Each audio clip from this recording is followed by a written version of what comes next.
If I wanted to stop being a nice guy in 2026, this is exactly what I would do.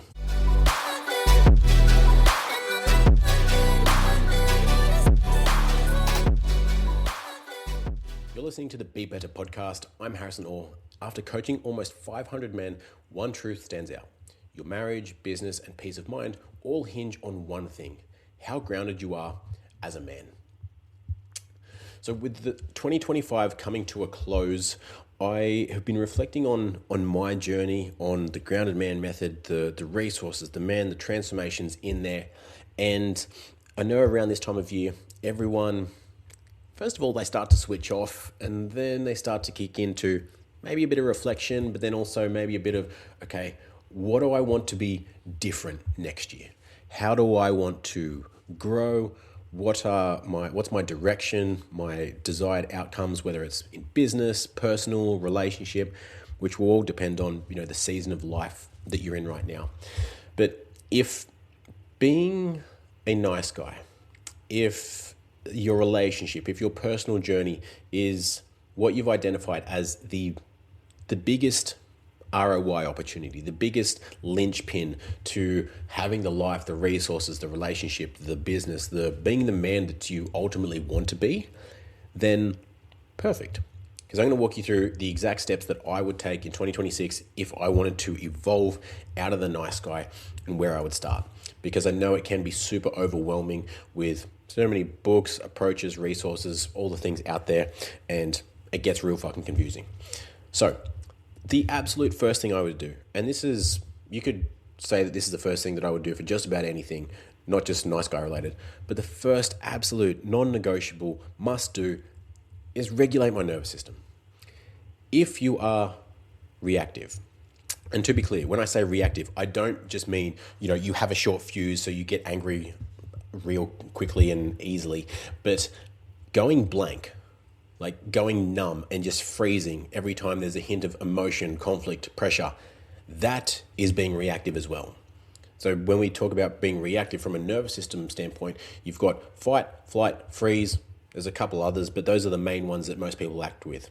Either you fight, right? Either physically or verbally, you get defensive, you justify, you try to argue the other person's point. Flight, you try to run away, which you might just over apologize. You just agree to silence that argument, that emotion down because you don't feel comfortable handling it, and then just get the hell out of there. Or freeze, right? Your mind will just go blank and you're like a deer in headlights. You don't know what to say. And all of those can be extremely frustrating as a reaction.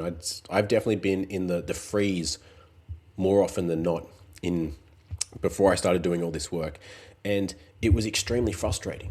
Like, it would happen with, bosses or people that I respected, like people that I looked up to. And as soon as I tried to have a conversation with them, my intellect would go through the floor. I would freeze. I would just couldn't recall a single thing.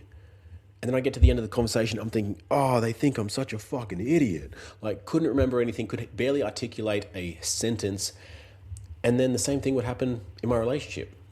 Anytime there was some criticism or some feedback or some accountability or just a heightened emotion of any sort, I would just go into freeze mode.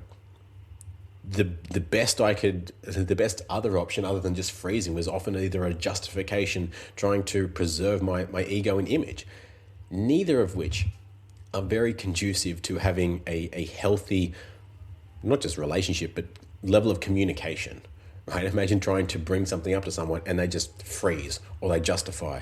You're just like, oh, come on, man. Like, just own it. You and I both know that you did the thing or that you forgot the thing. Like, we don't need a 20-page essay on the reasons why or anything else. Just fucking own it. So that is the first thing. I would learn to regulate my nervous system, because from that level as well, if we're always in that fight, flight, or freeze mode, it's going to make it very hard to actually change any of our behaviors. Because, like you've experienced, that reaction is instantaneous. Like, it's not like you think something and then it responds. Like, it has put you in that state before you've even thought about anything, before you even have a chance to argue with it, to control it, to change it. You're already physiologically in that fight, flight, freeze mode. And it makes it very hard to then change your behavior from that state.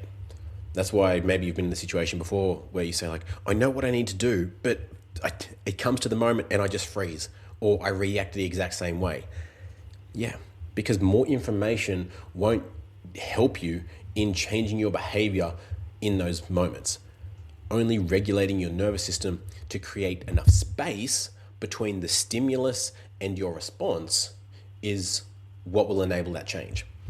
You could even go into being in that fight, flight, freeze mode is not very conducive to rewiring neural pathways within your brain, because it's designed to keep you alive. And as long as that response still keeps keeping you alive, which you're here and listening, so it's going to be very hard to override that. When we're able to slow things down, then we can change that behavior and rewire that neural pathway. So that's another side note for you. So the first thing, regulate your nervous system. I would regulate my nervous system, I should say. The second piece, if I wanted to stop being a nice guy in 2026, is I would change my internal language. So I would stop saying, I'm a nice guy, or I avoid conflict, or I don't set boundaries, or I'm not confident, or I am anxious, or I have anxiety. Like all these I statements that I've taken on as a part of my identity. When we take something on as part of our identity, it sticks, right? Because we've now identified with it. So it now holds a special place in our heart as who I am. Because if I then strip away all these things which I've said that I am, what's left? I don't know. And that's scary, right? The uncertainty of what is left is there anything left? I don't know. That becomes very scary. So people often use this in the health space, right? When they're talking about reframing, an unfit person's language and internal talk, right? Especially, you may have heard your wife say, "Oh, I'm so fat," or like, "Oh, I'm fat." The counter to that is, okay, you are not fat. Like you still have muscle and water and organs and skin and hair and all these other components that make you up. You have fat, but you are not fat. In the same way that you have a big toe, you are not a big toe, right? Same kind of concept here, in that you have nice guy parts, but you are not a nice guy, right? Because we want to create that separation. And I'm going to go into this in a future podcast, breaking down the parts of the nice guy. But as an overview, essentially, you are not a nice guy. A part of you is a nice guy. And a nice guy is just a collection of certain traits, like avoiding conflict, people pleasing, lacking boundaries, covert contracts, doing things to gain external love, validation, and approval. And so when we can start to create that separation in the language that we use, instead of saying, I am a nice guy, we can say, a part of me is a nice guy. A part of me wants to avoid this conflict or this hard conversation. A part of me wants to say yes to be liked by this person. And when we create that, just like we created the space with our nervous system between the stimulus and the response, we now start to create the space between our identity and these parts. And that is very important the further you get down this journey in addressing these parts where they came from and actually healing them, so that from the core, you can lead yourself as an adult, not from these nice guy parts. And with that space, we allow choice rather than default behaviors, which is essentially where these parts have kicked in, because that's the system that they've been running this entire time. Now, the third thing that I would do is to remove expectations from everything that I do. I would either remove unsaid expectations, right? If I'm doing something with an expectation, I'm going to communicate that to the person before I do the thing that I'm wanting something in return for, but I would remove all unsaid expectations. So before helping, before speaking, before giving or doing something for anyone else, simply asking myself, why am I doing this? Am I doing it because I want to? Or am I hoping for approval, for affection, or for validation because of this action. Nice guy energy, the nice guy parts always want something in return. Now, especially in our relationship, that's what creates the neediness and the pressure. That's why she gets the ick of like, oh, why? What do you want from me now? Like, why are you doing this? When she can sense that, oh, every time he runs me a bath and gives me a foot rub, he wants sex. Every time he does this, he wants that. And it's like, it's manipulation. It's using her, right? And that's why she senses that and starts to retreat and get distant, because it feels very transactional. It doesn't feel like you're doing it because you want to. Like, you're not doing it because you want to. You just want to make her feel good. You just want her to relax. You just want to give for a change. It's always reciprocal. Like, I'll do this for you, you do that for me. And that's why it feels off. But when you can give from a place of zero expectations, not only do you not have the stress, the pressure, like the tabs that you inevitably keep on people of what you've done for everybody else, it actually feels a hell of a lot better. Like, just for you to be able to give something and cool, that's it. I just want to do that because it makes me feel good for my own selfish reasons. That change alone will free up so much of your mental capacity and your own emotional energy as well, when we don't have these unsaid expectations of what everybody else is going to do for us. Because we start using people when you do it like that. You're constantly scanning for, okay, if I do this, what can they do for me? Well, how are they going to pay me back? And that transactional energy is not helpful.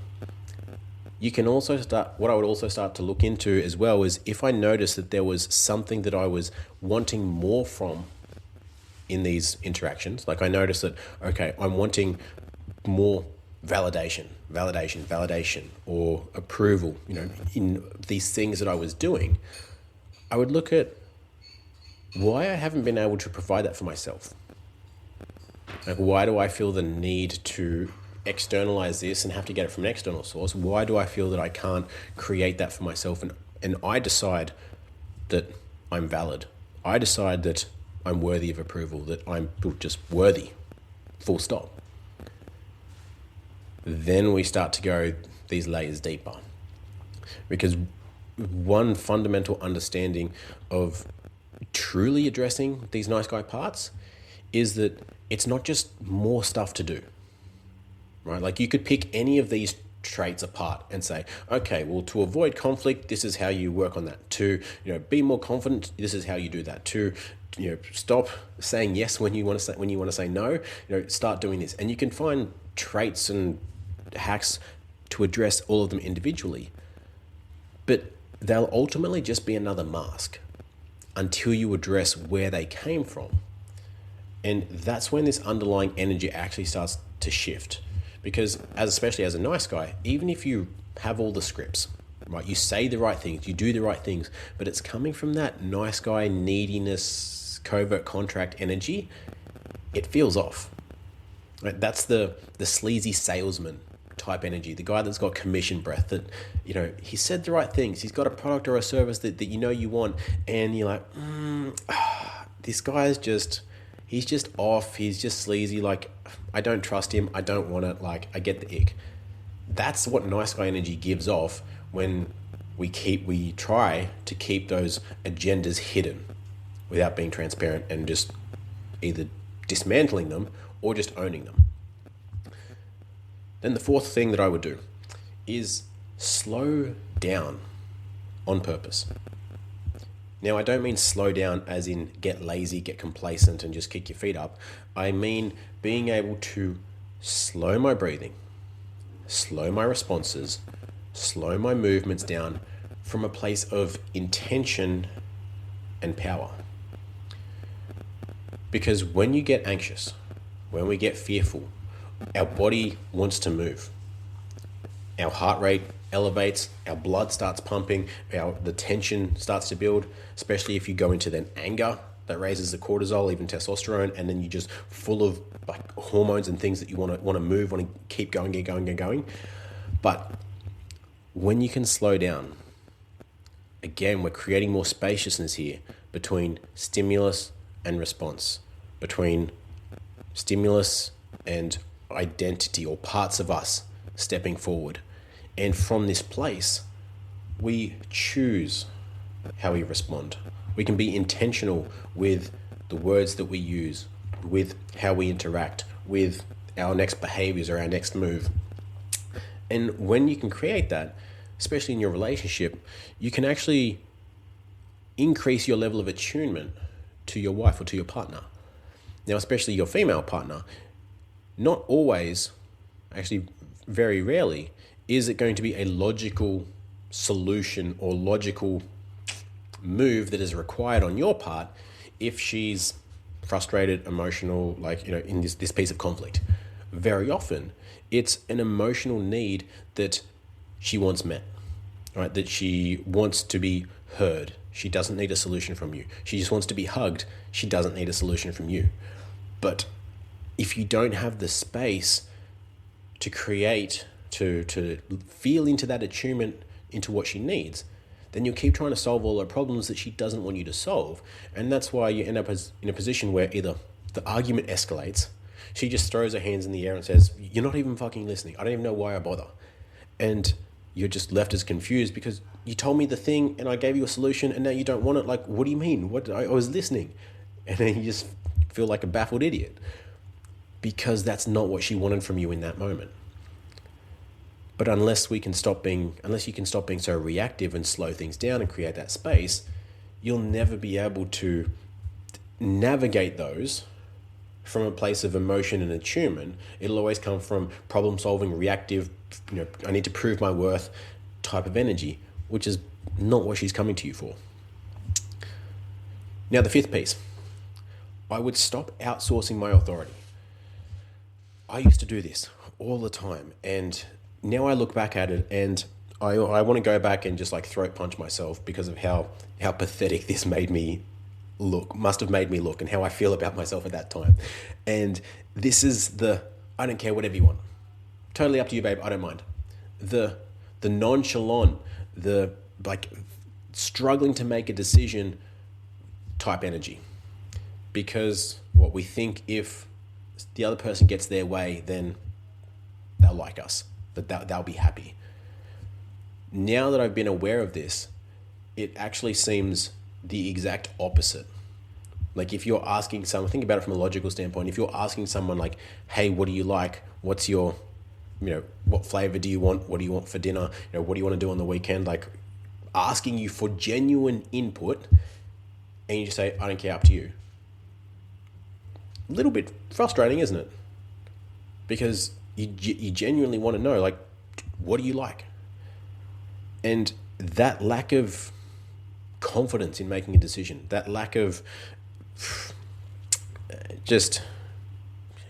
lack of a better word, confidence to make that decision, because we're afraid of getting it wrong, afraid that the other person won't like what we have to say, won't like our suggestion, won't like what we want to do.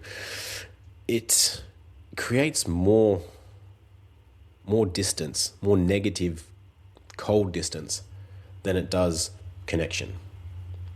Again, I used to think that if I just said, yeah, whatever you want, and I said yes to everything to my wife and gave her everything that I thought she wanted, that she would be happy. Because how could she not? You've got everything you want. You've got a man that says yes to everything. Isn't that what you want in life? Turns out that is very far from the truth. And there's probably some men hearing that and thinking, yeah, I can relate to that. I tried that method and it doesn't work. Yeah. And so again, from a nice guy standpoint, the pendulum does not need to swing the other way and say okay, I need to say no to everything and just be a domineering asshole to put her in her place. Is that what she really wants then? No. But having an opinion, being able to make a decision is a masculine trait. If we forfeit that ability to make a decision, that falls onto her, which means she has to step into her masculine, and now she's the one making decisions. She's the one leading, and either we attempt to stay in our masculine and we just have two headbutts, or we drop into the man drops into his feminine, and now the polarity is all off, and everybody's where they don't want to be, and it feels like shit. So I would stop outsourcing my authority. Learn to be comfortable making decisions. Learn to accept that I'm going to get it wrong. I'm going to make mistakes. But again, That's part of the journey of being human. It's narcissistic, arrogant to believe that you will never get anything wrong. That's one of the most common nice guy traits, is trying to pretend or make everyone believe that you are perfect, that you are a good man, that you don't have any faults or flaws. And so we bury them so deep. But I promise other people can see them because they see them in themselves and they know that you're a human.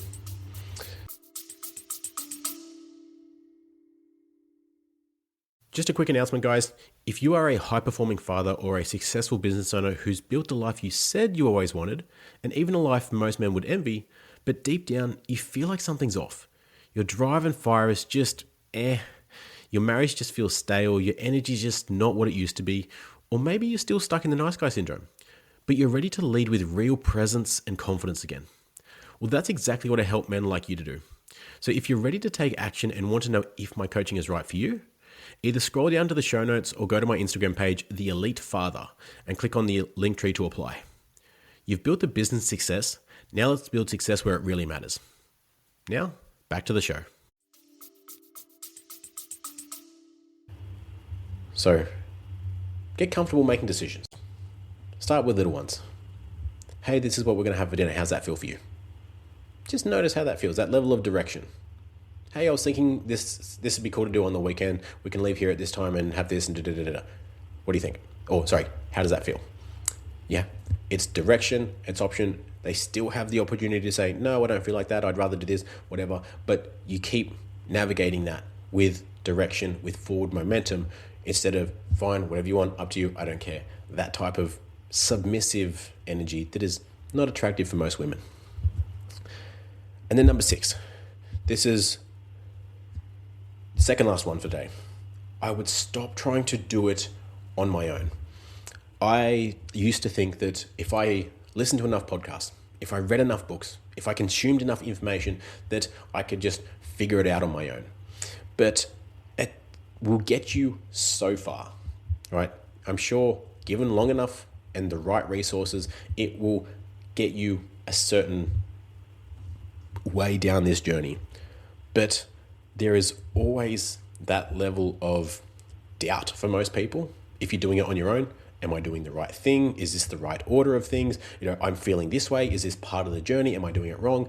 It also leaves so many gaps for uncertainty, so many gaps for, shiny toy syndrome, right? You think, okay, cool, this is what I need to do now. And then 2 weeks later, this new shiny object or course or approach comes up on Instagram. No, that's what I need to do, because now it's promised you to get you faster results with less of the time and less of the thing that you hate doing. And now you go and do that thing for 2 weeks, and then the other thing for a couple of weeks, and then the other thing.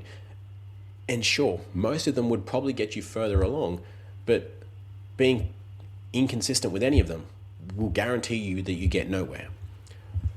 But when you're not doing it on your own, when you either work with someone that has done it for themselves and helped other men do it, or at the very least have a circle of high caliber men that you can lean on to be challenged and for accountability, then you can stop hiding behind your own bullshit, right? Like when I say we as in humans, do mental gymnastics around everything.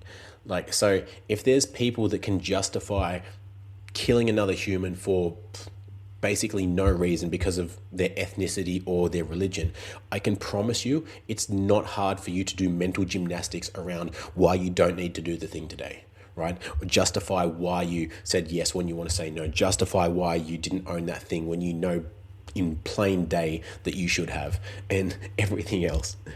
Because that's what we're good at. We're good at protecting our ego, keeping ourselves safe. When you have that group on that challenge, and I don't mean challenge as in like, to put you down and from a negative standpoint, but challenge in, man, I see what the direction you're going. I see the potential in you. I see what you're trying to accomplish. And right now, that story that you're telling yourself is fucking bullshit. And you know it, right? I'm not calling you out. I'm calling you forward, because I can see that you're better than that, and I want to help you raise out of the stories and the shit that you're telling yourself so that you can be the better version of you that you're here to be. Not enough men have people in their life that can challenge them and hold them to that level of that standard.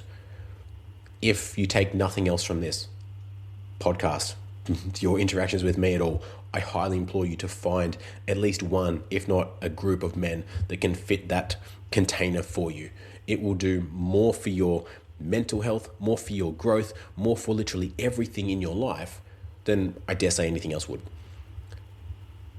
Everyone hears the saying, rolls their eyes, but doesn't do anything about it.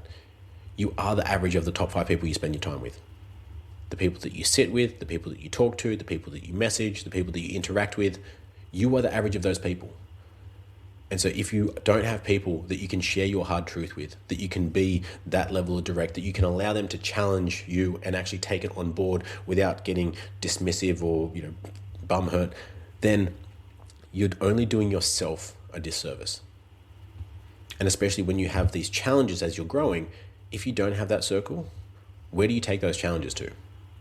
Probably your wife. And does she need to hear some of these challenges? No.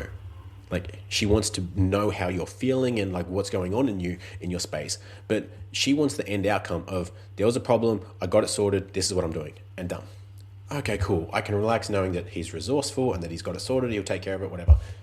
But bringing that emotional problem to her is I don't know what I'm going to do, I'm feeling this and this and this, and she becomes that emotional support person.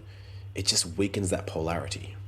When you've got a group or a network of those high caliber men that can challenge you, that can hold you to that, you now get to bring just the refined version of you to your partner. And that's the power in having those type of men in your life. And then this is the final one for today. I would train this instead of trying to think my way out of it. I would prioritize execution and implementation over more consumption. Not more courses, not more resources or information, just consume. I would be focusing on what are the actions that I'm going to take? What are the things that I'm going to tangibly change in my life? Where I spend my time, where I spend my money, where I show up differently, my behaviors that I'm going to change. What am I actually changing in this journey, in this development? Because I've met plenty of very smart men who have labels for everything. They can label their attachment style, their wives. They can say that they're this type of nice guy. They can say all their traumas and their wounds and all these different things, but they're still reactive anytime there's a hint of emotion. They're still needy and anxious little boys as soon as she doesn't answer her phone. They're still going into that survival pattern because they're so so driven by their mind and unable to make the changes when it matters and drop down into their body and be present because they've so over-intellectualized everything. And so, like I said, having the fundamental understanding of these things, amazing. But more and more understanding will not change your reality. Only execution and action will start to change your reality. Most people need accountability, need guidance in that space. So that's why having those men or having a mentor or a coach or someone to support you in that space becomes hyper useful because you don't have to use the guesswork. But either way, take action on this, even if it's small, and track it too. If there's something that you're specific on changing, highly recommend just keeping a journal of this is what I'm changing.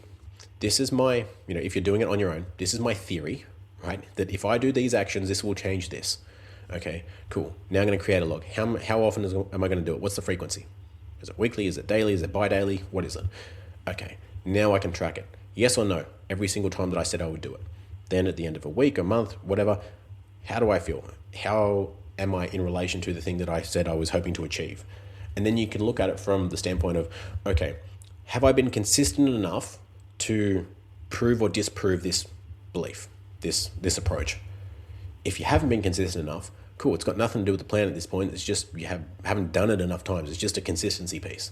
Again, accountability and having someone or people that you have to show up to really helps that. If you have done the thing, if you got the result, amazing. Hypothesis proven. You made some progress. If not, okay, maybe that approach isn't exactly what you need. And that's where going into this deep work, having that guide or that person there becomes hyper helpful, because your parts will try to keep you in this space because they're trying to protect you, right? We might have differing ways the way we want to live our life now, because they were constructed when we were just a kid, but overall they still want to protect us. So that's what I would be doing. Just to briefly summarize before we wrap this up, if I want to evolve out of the nice guy and just be less of a nice guy, but ideally not be a nice guy in 2026, first of all, I'd regulate my nervous system. Second of all, I would change my internal language from I am a nice guy to part of me is a nice guy. Third, I'd remove expectations from everything that I do. Do it from a place of love, not for love. 4, I would slow down on purpose, slow my breath, slow my movements, be intentional about what I do, what I say. Number 5, I would stop outsourcing my authority. Stop saying, I don't care, whatever you want, totally up to you, I don't mind. Make a decision, be proactive, and remove I don't know from your vocabulary.